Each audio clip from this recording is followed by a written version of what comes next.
믿음의 사람들의 이야기, 제가 한 글을 한번 정리해 보았습니다. 믿음의 사람들의 이야기는 하나님께서 선물로 주셔서 어떤 제약 가운데서도 자기 백성들을 건져내시고 또한 회복된 자기 자녀들로 하여금 하나님의 자녀로서의 삶을 살 수 있도록 도우셨다는 것입니다. 하나님의 백성임에도 죄와 사망의 법의 지배를 여전히 받고 있기 때문에 하나님께서 선물로 주시는 믿음이 아니면 하나님의 자녀로 구원을 받지도 못하고 하나님의 자녀로서의 삶을 살 수 없습니다. 믿음의 사람들의 각 경우에 특별하고 유일한 삶에서 하나님께서 선물로 믿음을 주시지 않으면 결코 극복될 수 없는 영적 위기들을 오늘날 그리스도인 즉 믿음의 사람들에게 교훈하고 있습니다. 하나님께서 자기 백성들을 찾아오셨는데 그 백성들이 어떤 죄에 빠져 있든지 간에 하나님 그 죄를 용서하시고 건져내시고 하나님과 동행하는 사람으로 살게 인도해 주셨다는 것입니다. 그래서 그 믿음의 사람들이 처한 영적 위기가 뭔지를 우리에게 소개하고 있습니다. 믿음의 사람들이 죄로 말미암아 피할 수 없는 그 위기, 그러나 그 하나님 그 위기 가운데서 선물로 믿음을 주셔서 그 위기를 이겨내게 하시고 하나님과 동행한 자들로 빚어내셨다는 것입니다.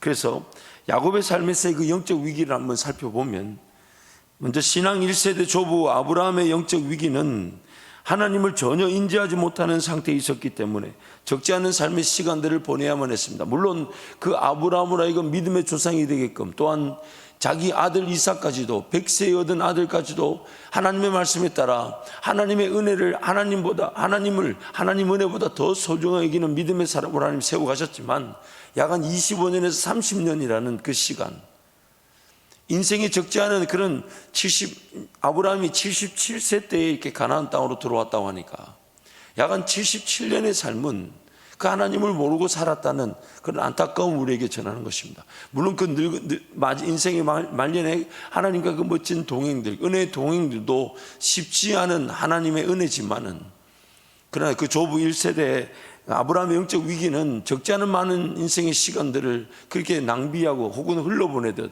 그렇게 하나님과의 동행을 위해서 잘 몰랐던 그 인지하지 못했던 상태를 우리에게 영적 위기로 경고하고 있습니다. 신앙 2세대 아버지 이삭의 영적 위기는 하나님의 뜻을 듣고서도 그 뜻에 명확한 이해를 하지 못하여 자충우돌 사건을 겪고 나서야 하나님의 뜻을 깨닫고 받아들이라는 것입니다. 물론 신앙이 물려졌기 때문에 이삭이 받은 은혜는 그 아브라함 아버지의 것과는 또 분명히 다른 것이었습니다. 하나님께서 그에게 미리 말씀하시고 또한 그 말씀을 알아들어 애굽으로 내려가지 말라는, 그러나 아브라함은 애굽으로 내려갔었죠. 그러나 이삭은 애굽으로 내려가지 말라는 경고의 음성을 듣고 애굽으로 내려가지 않고 하나님이 그 해 한 해에 1년 만에 100배의 그런 결실을 맺게 하시고 또한 그가 부를 이루니까 그 블레셋 사람들의 시기로 그 우물을 메우지만은 우물이 메우질 때마다 양보해주고 그래서 우물이 없던 지역에 이삭을 통하여 우물이 생겨나게 되고 그 지경이 넓어지게 되는 하나님의 분명 은혜가 있었지만은 그러나 그 이삭의 삶에도 하나님의 뜻을 분명히 들었고 음성을 들었음에도 그것을 정확하게 이해하지 못하여서 나중에 그것이 하나님의 분명한 뜻이었다는 걸 깨닫고 그때서야 순종하고 받아들이는 그런 위기가 있더라는 것입니다. 신앙 3세대인 야곱은 장자의 명분을 사모할 정도로 하나님의 축복에 대한 개념 이해가 분명한 세대였습니다. 그런 팥죽 한 그릇으로 에서에게서 장자의 명분을 사고자 했던 것들, 어머니와 함께 그런 아버지 장자에게 주는 축복을 그렇게 거짓으로 빼앗으려 했던 그 하나님의 축복에 대한 개념이 없지 않았어요. 하나님의 사람이라는 정체성이 분명하였고 하나님의 축복에 대한 사모함을 가지고 있었으나 영적 위기는 하나님의 축복을 인간적 실력과 능력으로 다투듯 차지하려고 하였다는 것입니다. 하나님의 축복을 알았습니다. 그런데 그 축복을 자기 힘으로, 자기 꾀로, 자기 방법으로 그것을 차지하려고 하였다는 것입니다. 하나님의 살아계심을 믿고 있고 하나님의 축복의 중요성을 인지하기에 사모하며 누리고자 하였지만 하나님의 지혜와 방법 그리고 인도하심이 아닌 인간적 방법밖에로 차지하려고 하였다는 것입니다. 그래서 이런 야곱의 모습을 호세아 12장 2절에서 6절 이렇게 얘기하는 겁니다. 우리 함께 하나님 말씀을 선포하겠습니다. 여호와께서 유다와 논쟁하시고 야곱을 그 행실대로 벌하시며 그의 행위대로 그에게 보응하시리라. 야곱은 모태에서 그의 형의 발 뒤꿈치를 잡았고 또 힘으로는 하나님과 겨루되 천사와 겨루어 이기고 울며 그에게 간구하였으며 하나님은 베델에서 그를 만나셨고 거기에서 우리에게 말씀하셨나니 여호와는 만군의 하나님이시라. 여호와는 그를 기억하게 하는 이름이니라. 그런즉 너의 하나님께로 돌아와서 인애와 정의를 지키며 항상 너의 하나님을 바랄지니라. 자기 인간적 실력과 능력으로 하나님의 그 축복을 얻고자 했던 야곱, 그런 야곱에 대해서 호세아서에서 이렇게 표현합니다. 하나님을 이기고자 했다. 그래서 두 번째로 야곱은 하나님을 이기고자 한 그런 삶. 죄인들은 삶에서 자신의 힘으로 삶을 지키고 보호하고 이끌어야 한다는 부담을 피할 수가 없습니다. 복중태에서부터 다툼과 싸움을 일으키는 존재로서 사람은 본능적으로 치열하게 삶을 살아야 한다는 부담을 가지고 최선을 다해 살고자 합니다. 심지어 하나님의 능력과 권세, 그로 인한 도우심과 인도하심을 믿지도 못하고 의지하지 못한 채 무조건 최선을 다해 살고자 하는 어리석음이 영적 위기인 것입니다. 잘못된 최선으로 하나님의 자녀로서의 삶을, 그리고 하나님의 축복을 누리는 삶을 사모하며 추구할 수 있습니다. 이게 바로 오늘 이 야곱의 삶, 오늘 저와 여러분의 삶의 그런 영적 위기입니다. 그래서 가장 대표적인 사람들이 야곱이었고, 또한 예수님 당시에는 예수님을 믿지 못하고 심지어 핍박하고 죽였던, 예수님을 기다렸던 그 이스라엘 백성들, 유대인들. 왜 그런 일들이 일어날까요? 하나님을 섬기지 않으려 했던 것이 아닙니다. 하나님을 섬기려 했습니다. 하나님을 따르려고 했습니다. 하나님과 동행해야 됨을 알았습니다. 하나님의 복이 없이는 살 수 없다는 걸 모르지 않아요. 그런데 그 하나님의 축복을 지금 자신의 인간적 힘과 방법으로 그거를 취하려고 했다는 것입니다. 하나님의 사람이었고 하나님의 축복의 그런 위대함과 그 놀라운 그 은혜를 모르지 않았습니다. 근데 그것을 자신의 깨와 방법으로 그것을 쟁탈하듯 그것을 얻고자 했던 인생, 그 자기 실력과 능력으로 하나님의 사람으로 삶을 살고자 했던 잘못된 최선의 종교생활. 제가 그것을 존 오웬의 그런 청교도 신학자의 말을 인용해서 이렇게 종종 표현하죠. 예수님 당시에는 성자 하나님을 그 하나님의 백성들이 거절했다면 지금은 성령 하나님을 배척하는 시대. 굳이 그 성령 하나님의 그 인도하심이나 그 성령 하나님의 도우심이나 성령 하나님의 함께 하심이나 그 성령 하나님의 음성, 성령 하나님과 교제가 없이도 사라지는 내 인생. 그럼 나는 지금 어떤 힘으로 살아가는 걸까요? 무엇을 추구하며 사는 걸까요? 내 삶에는 과연 하나님이 어떻게 개입하고 계신 걸까요? 어떻게 돕고 계신 걸까요? 오늘 이 야곱의 삶이 오늘 우리가 지금 당할 수 있는 영적 위기일 수 있습니다. 하나님의 능력을, 하나님의 인도하심을 기다리지 않고 자신의 인간적 실력과 능력으로 최선을 다해 사는 것이 하나님을 이겨버리는 것입니다. 하나님을 이겨버리는 것입니다. 그래서 야곱의 삶은 세 번째로 자기 꾀, 자기 실력으로 살아간 삶이었어요. 그래서 제가 창세기 33장 그 말씀 이전의 야곱의 삶에서 그 야곱이 자기 꾀, 자기 실력으로 살아가는 모습들을 한번 정리해 봤습니다. 팥죽으로 먼저 장자의 명분을 사려고 했었죠. 그걸 실질적으로 샀어요. 또 어머니와 함께 거짓으로 받은 장자의 축복, 형 에서를 피해 밧단 아람 외삼촌 라반의 집으로 도피한 것, 외삼촌 라반의 딸 라헬을 아내로 삼기 위해 7년간 봉사했으나 외삼촌에게 속아 레아부터 아내로 데리고 다시 7년간 봉사하게 되는, 저는 이 야곱의 이야기를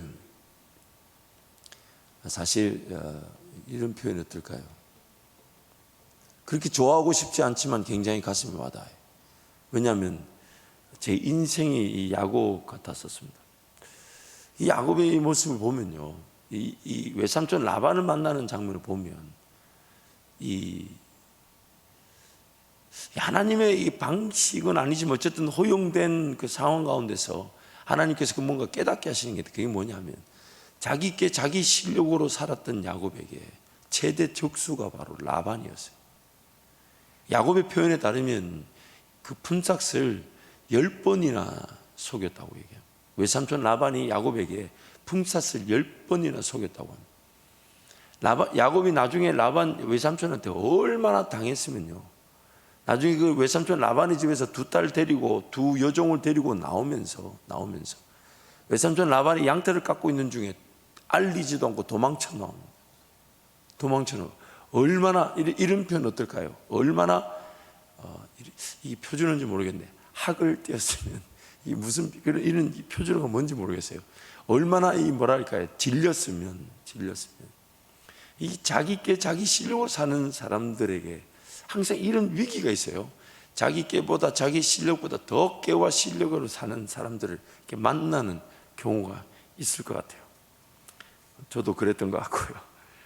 또 외삼촌에게서 품삯을 제대로 받기 위해 아론진 것, 점 있는 것, 검은 것의 양과 염소를 취하겠다는 깨, 또 실제적으로 그 양떼의 우물가에 버드나무와 살구나무와 신풍나무의 가지들로 흰 무늬를 내어서 양들에게 보여주는 게, 참 야곱이 부단히 여러분 한번 생각해 보세요. 양떼가 물을 마시러 올 때에 나뭇가지를 이렇게 얼룩 희게 만들어서 그 양떼 눈에 보여준다고 아롱진 것, 점 있는 것, 검은 것, 그런 양이 나오겠습니까? 만약 그게 나온다면 지금도 그 방법을 써야 되지 않을까요? 하나님의 방식이 아니었어요. 그러나 그 가운데서 하나님은 야곱에게 복을 주어 돌아오겠다고 약속하셨다는 이유로 야곱과 함께 하셨던 겁니다. 베델에서 돌베개 베고 잠을 일어나 사닥다리가 오락내리락 거리는 그 자리에서 하나님이 야곱에게 만나주시고 지금 도망가는, 그리고 그 먼 길을 떠나는 그 야곱에게 하나님이 위로하신 거죠. 내가 너와 함께 있어. 어디로 간지 내가 너와 함께 할 것이고 내가 반드시 돌아오게 될 것이다. 야곱이 뭐라고 소원합니까? 만약 나로 하여금 순종하게 돌아오게 하신다면 돌베개 베고 누운 이 자리에서 내가 하나님의 전을 쌓겠습니다. 제단을 쌓겠습니다. 하나님께서 야곱을 찾아가 주셔서 야곱에게 약속해 주셨다는 이유로 그를 도우시고 인도하셨던 거지. 이런 방법, 이런 게 지금 야곱의 이런 방법들은 철저하게 하나님을 이기고 있다는 야곱의 모습을 보여주고 있는 겁니다. 더군다나 외삼촌 라반에게서 도망치든 말하지 아니하고 이렇게 떠나죠. 또 창세기 32장과 33장 보면 자기를 기다리고 있는, 그러나 형 에서에 대한 두려움을 이기고자 하는 그 꾀가 5가지 정도 등장합니다. 그 내용을 한번 보면요, 자신의 축적된 부를 형에게 알림, 종을 보내가지고 야곱이 어마어마한, 동생 야곱이 어마어마한 부를 이루고 지금 형에게로 오고 있다. 그게 마음이 안 놓이니까 이번에는 간축과 재산을 두 떼로 나눠서 한 떼를 치면 다른 한 떼는 도망가겠다. 그리고 또 잠깐 기도합니다. 그 잠깐 기도하면 하나님을 의지해야 되는데 그 다음 또 꾀가 나와요. 형에게 예물들을 나누어서 줄지어 보냅니다. 한꺼번에 예물을 보내는 게 아니고 예물을 떼를 나눠가지고, 아이고 참 김종진답습니다. 또 한밤중에 자신을 제외한 모든 가족과 재산들을 약복강 건너편으로 건너가게 합니다. 약복강 건너편은 지금 누가 오고 있습니까? 건너가야 될 거면 누가 건너가야 되면 자기가 건너가야 되는 거지. 가족들, 제 생각인데 이랬을 거예요. 형 에서가 자기는 미워해도 제수씨들과 조카들을 좀 보면 마음이 좀 수그러들지 않겠나. 그래서 자기는 건너가지 않고 반대편 형이 오는 쪽으로는 가족들을 건너보내고 자기는 이게 강가에 서 있습니다. 또 천사를 만나고 난 다음에 쩔뚝쩔뚝 거리면서 또 이런 꾀를 써요. 제일 먼저 첩과 그 자식들을 제일 앞에 두고 레아와 그 자식들을 뒤에, 그리고 자기가 제일 사랑하는 라헬과 요셉은 제일 끝에. 왜? 형이 만약 치게 되면 라헬과 요셉이라도 좀 도망가게 하려고. 이러니 나중에 이 첩의 자식들과 이 레아의 자식들이 요셉을 좋아해야 되겠어요? 싫어해야 되겠어요? 야곱 때부터 일어난 일들이죠. 야곱이 이런 얄팍한 깨들, 자기 깨와 자기 실력으로 최선을 다해 살려고 하지만 그 잘못된 최선, 즉 하나님도 알고 하나님의 복을 누려야 되는 걸 알면서도 인간적 실력과 능력으로 발부둥치며 살아가는 이 모습은 오늘 어쩌면 우리의 모습일 수 있습니다. 그럼에도 불구하고 하나님은 야곱에게 끝까지 져주셨습니다. 그런 야곱에게 끝까지 져주셨어요. 하나님께서는 자기 깨와 실력에 의해 하나님의 자녀로 살고자 한 야곱을 끝까지 기다려주시고 약속하신 대로, 약속하신 말씀대로 도우시고 인도하시고 심지어 복을 주셨습니다. 하나님을 하나님답게 찾고 구하지 않는 야곱임에도 하나님께서 야곱을 위해 찾아가 주셨고 기어이 하나님께 복을 빌고 은혜를 구하는 야곱으로 바꾸셨습니다. 그 장면이 바로 야복강에서의 그 사건이죠. 32장 24절부터 32절을 한 절씩 교독하겠습니다.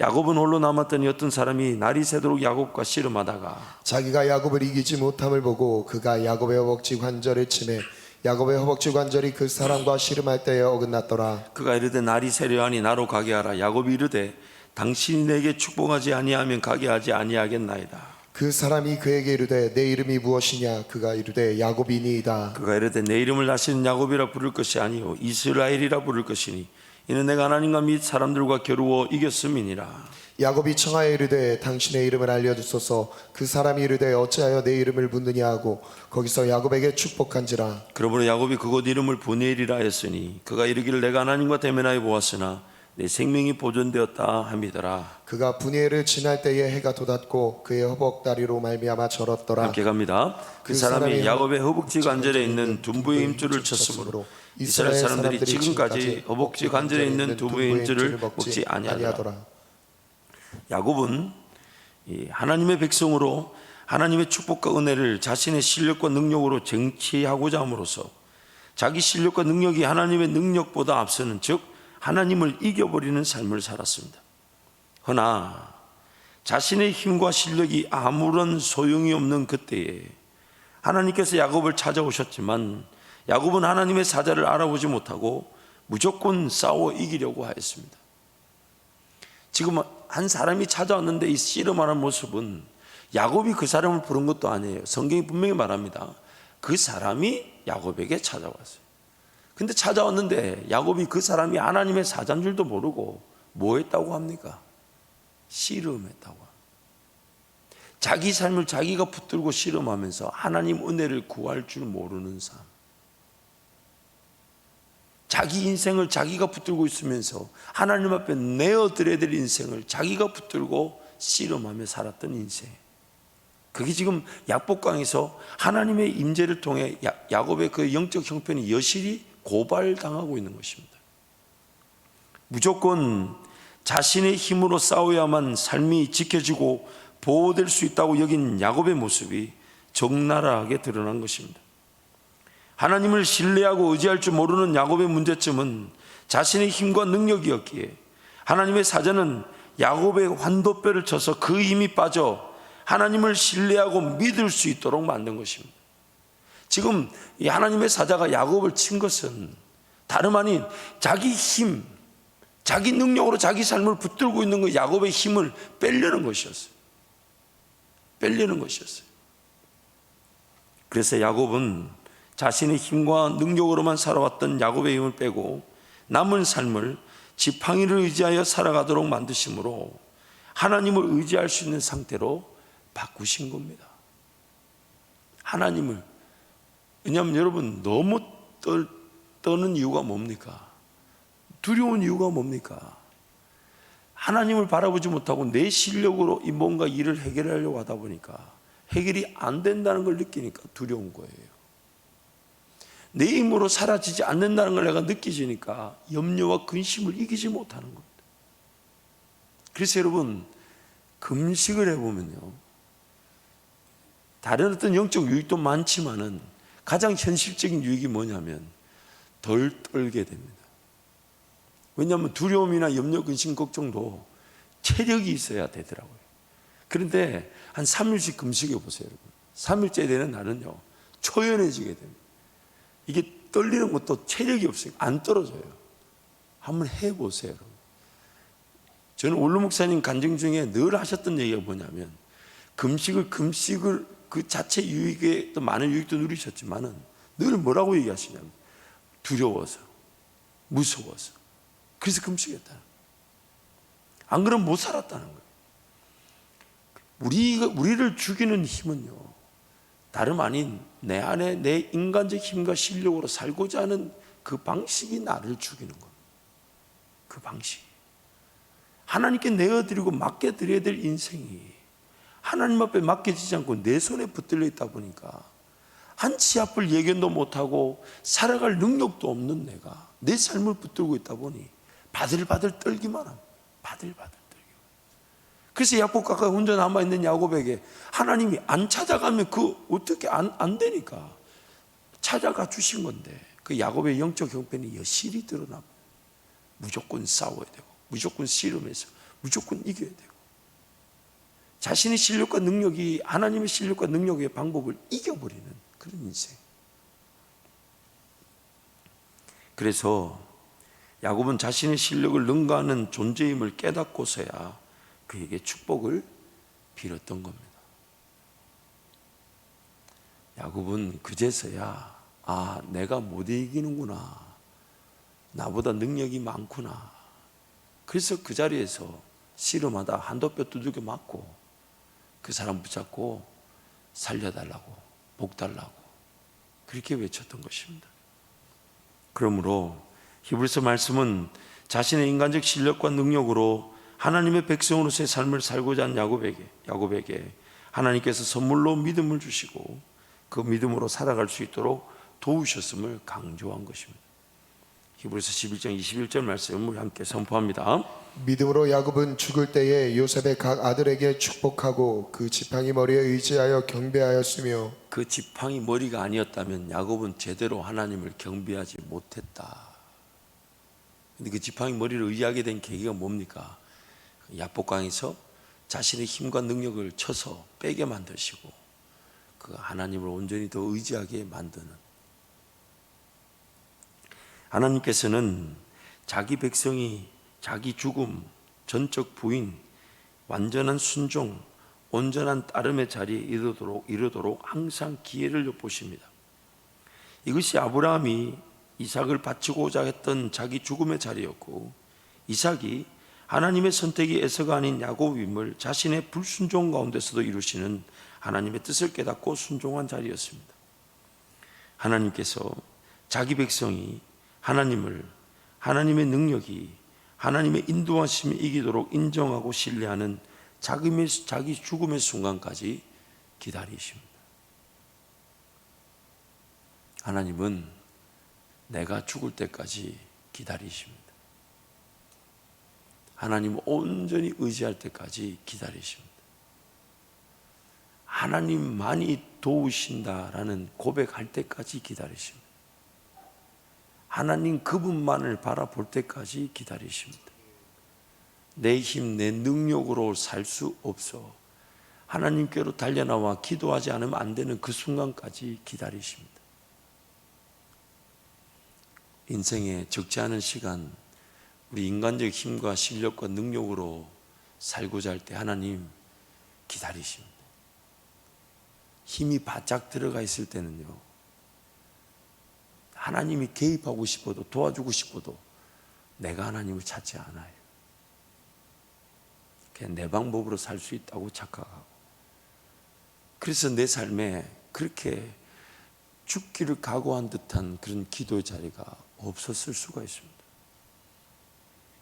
정말 하나님의 도우심이 나타나기를 간절히 사모하면서, 오히려 지금 뭔가 지혜가 있고 뭔가 지식이 있는 듯 보이고 뭔가 살아갈 방법이 있는 듯 보이는 그거 붙들고 살아가면서 하나님 은혜를 구하지 않으면 하나님도 기다리십니다. 언제까지요? 하나님이 아니면 해결될 수 없는 일을 만날 때까지. 하나님이 아니면 해결될 수 없는 일을 만날 때까지 하나님 날 기다리십니다. 내가 죽을 때까지, 내가 전적으로 나를 부인할 때까지, 내가 전적으로 하나님만 찾을 때까지.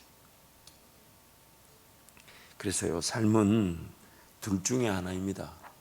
저와 여러분 하나님의 백성의 삶은 둘 중에 하나인데, 자신의 실력과 능력으로 결코 해결될 수 없는 순간에 찾아오시는 하나님을 만나든지, 야곱처럼 야곱이 구하지도 찾지도 않았는데, 하나님을 부르지도 않았는데, 그러나 자신의 힘으로 해결할 수 없는 그때 하나님이 자기 백성이라는 이유로 기도조차 안 하는 그 백성에게 찾아와 주시는 그 하나님을 만나든지, 아니면 항상 나의 실력과 능력이 죽어야만 하나님의 능력과 인도하심을 보기에 자발적으로 최우선적으로 매달리는 기도와 말씀의 자리에서 하나님을 만나든지, 이 둘 중에 하나입니다. 우리 그러야 하지 않았습니까, 여러분? 삶을 뒤돌아보면 그러하지 않았습니까? 내 삶에 하나님 그렇게 주고 마땅했고 또 버려져야 되는데, 내가 하나님의 자녀란 이유로 내가 심지어 하나님을 찾지도 구하지도 않는데 그렇게 도와주셨던 때가 있습니다. 그렇게 함께 해주셨던 때가 있습니다. 그렇게 하나님을 만났던 때가 있습니다. 근데 그렇게 하나님을 만나시겠어요? 그러면 적지 않은 인생의 시간들 많이 방황해야 되고요, 많이 낭비해야 되고 많이 헤맬 수도 있습니다. 그리고 부단히 애쓰지만 피곤합니다. 지칩니다. 어렵습니다. 또 어떤 사고나 어떤 사건이나 또 어떤 육체적 연약함으로 질병이나 혹은 정신적인 그 질환에 사로잡히 모릅니다. 어떤 것에 내가 지배를 당할지 모릅니다. 어떤 그 결과, 어떤 열매를 맺을지 모릅니다. 그래서 하나님 지금 우리에게 부르십니다. 지금 여호와께로 돌아오라고. 하나님과의 사랑의 관계, 그 인애와 하나님의 법과 질서를 존중하는 그 정의 가운데서 여호와께로 돌아오라고 지금 호세아서에서 말씀하고 있는 거예요. 하나님께로 돌아오라고. 자신의 인간적 실력과 능력으로 삶을 살아가며 하나님을 이겨버리고자 하는 자기 백성임에도 하나님께서는 끝까지 참아주시고 인내하셔서 기어이 자기 백성들에게 하나님의 은혜를 베푸시는 것으로 저어주셔서 그들에게 진정한 승리를 안겨다 주십니다. 그래서 창세기 32장 28절에 이렇게 말한 것입니다. 우리 함께 선포하겠습니다. 그가 이르되 내 이름을 다시는 야곱이라 부를 것이 아니요 이스라엘이라 부를 것이니 이는 내가 하나님과 및 사람들과 겨루어 이겼음이니라. 잘못된 최선의 그 종교생활, 하나님을 이겨버리고자 했던 삶의 자리에서 하나님의 은혜로만 살아가는, 그리고 기회의 그 은혜가 나로 하여금 세상을 이기고 나를 이기게 하는 헛된 승리를 구하며 잘못된 최선으로 살던 사람이 하나님의 은혜로 진정한 승리를 맛보는 것, 이것이 하나님과 사람과 겨루어 이기는 하나님의 은혜의 사람들인 것입니다. 오늘 우리의 삶이 바로 이 은혜의 길을 걸어가고 있습니다. 여러분, 좀 쉽게 표현해 볼게요. 오늘 자발적으로 최우선적으로 자진해서 내가 죽듯이 내 방법, 내 생각, 내 능력 이런 것들이 앞서서 일하려는 걸 내려놓고 하나님께 달려나와 기도하며 살아가시겠습니까? 아니면 여전히 내 실력과 내 능력으로 뭔가 될 수 있는 것처럼 착각하고, 그래서 기어이 내 실력, 내 능력으로 일이 안 풀리는 그때 하나님을 만나며 사시겠습니까? 물론 우리는 연약하기 때문에 두 개의 은혜를 다 누리며 살 겁니다. 두 개의 은혜를 누리며 살지만 방향은 분명히 해야 되지 않겠습니까? 방향은 그럴 때 하나님께서 오늘 우리에게도 야곱에 베푸신 은혜를 베풀어 주셔서 하나님과 사람을, 나를 이겼다 하시면서 죽어야 될 내가 죽었다 하시면서 진정한 승리를 맛보게 하실 것입니다. 이 시간에 통성으로 함께 기도하겠습니다.